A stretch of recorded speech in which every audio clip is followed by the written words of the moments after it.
Doutor César, uma outra questão, que 32 é um ano importante, que é o ano do Código Eleitoral de 1932, criação da Justiça Eleitoral, que é importantíssima, né? Temos de destacar isso, já completou 92 anos, 93 já está, completou quase 93 anos, o voto da mulher, né? Você amplia muito o colégio eleitoral, valendo destacar que a Constituição de 91 não proibiu o voto de uma mulher, mas a interpretação é que a mulher não podia votar. É um negócio inacreditável, coisa do Brasil.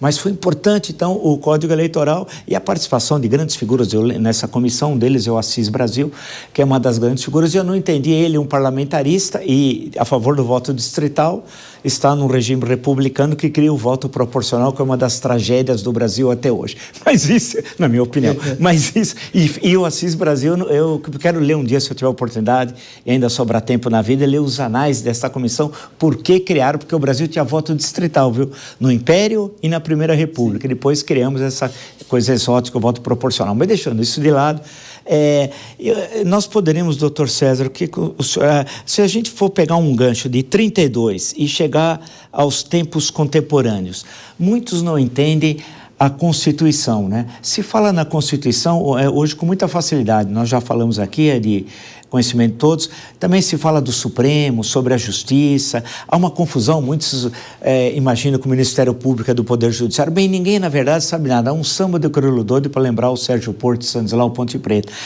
Aquela questão de 34, de 32, que deu origem à Constituição de 34, que foi um grande avanço, apesar de ter representação classista, 20 deputados de trabalhadores, parlamentares, e 20 da classe empresarial. Também é a única Constituição que tem isso.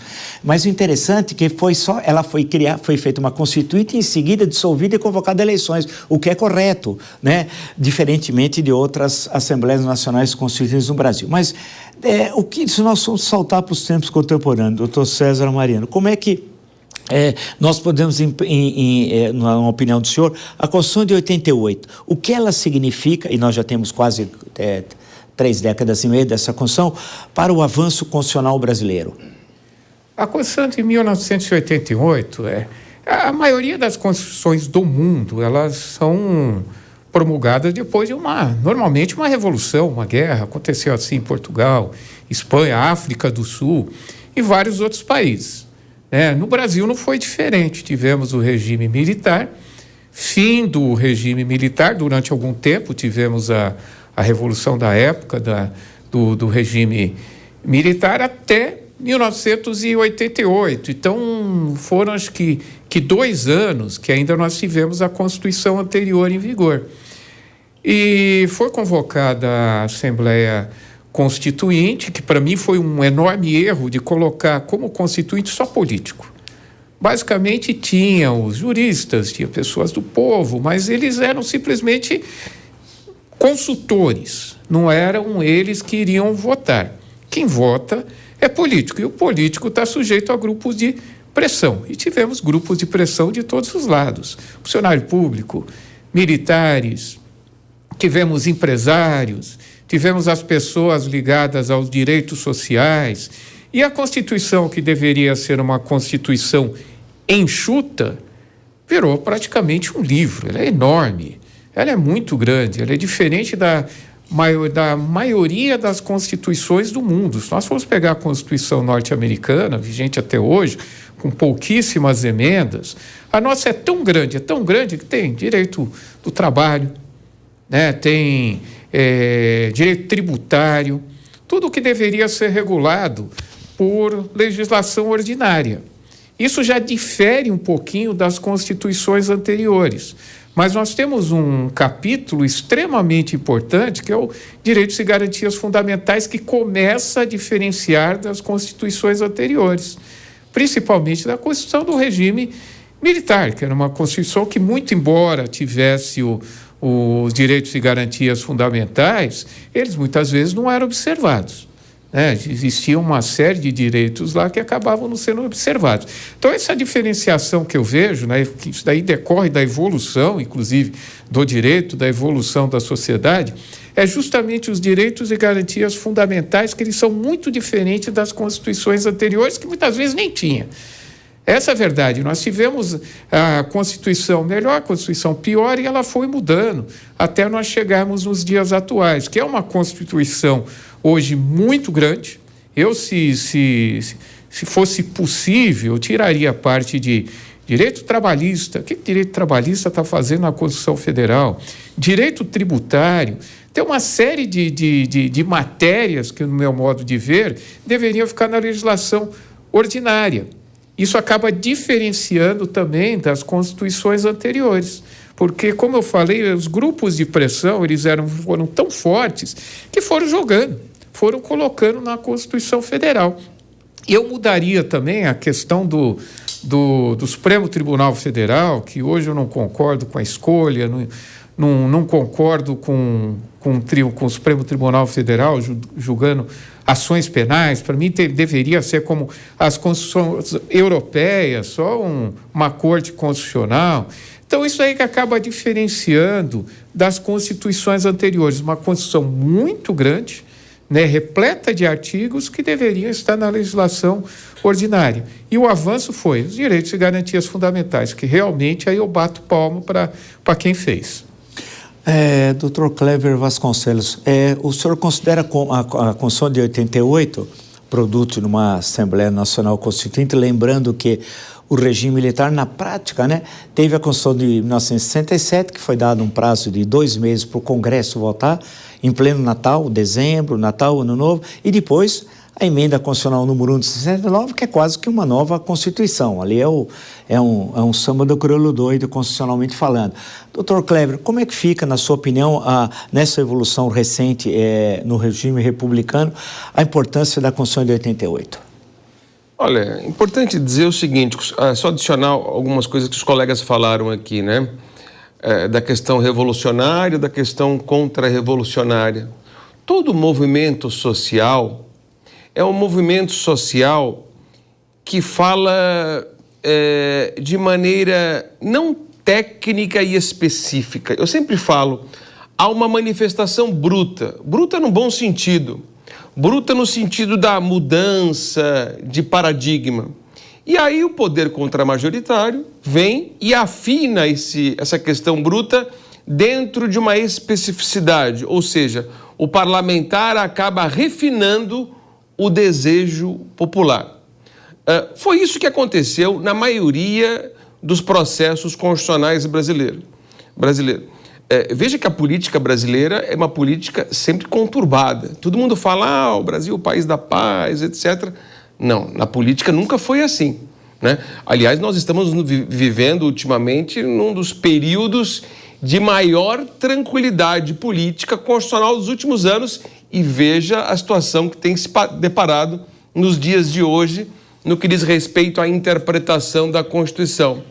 Mas eu acho que na história brasileira, considerando que nós tivemos 7 constituições, excluindo a de 1969, se é ou não uma nova Constituição, eu creio que nós estamos vivendo um tempo de maturidade jurídica, de aprendizado, de assentamento das ideias e de transições ideológicas de segmentos políticos distintos, permanecendo o ordenamento constitucional vigente há mais de 35 anos. Isso eu acho que é uma grande vitória.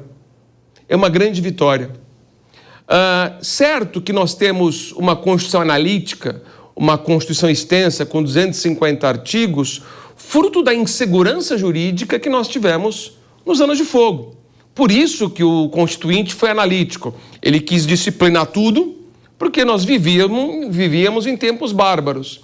Então, eu creio que após 35 anos, ou um pouco mais, de vigência desse nosso regime, eu creio que nós estamos numa maturidade jurídica e reflexiva profunda do que é um texto constitucional, ainda com alguns questionamentos aqui e acolá do ponto de vista ideológico, mas em virtude do pluripartidarismo se trata de uma norma perene, alguns pontos para serem solucionados, uma reforma aqui, uma reforma ali, eu acho que isso é natural, mas do ponto de vista geral, Vila, eu vejo com bons olhos a nossa atual etapa constitucional. Uma etapa de maturidade, uma etapa reflexiva, uma etapa que admite várias correntes ideológicas, né?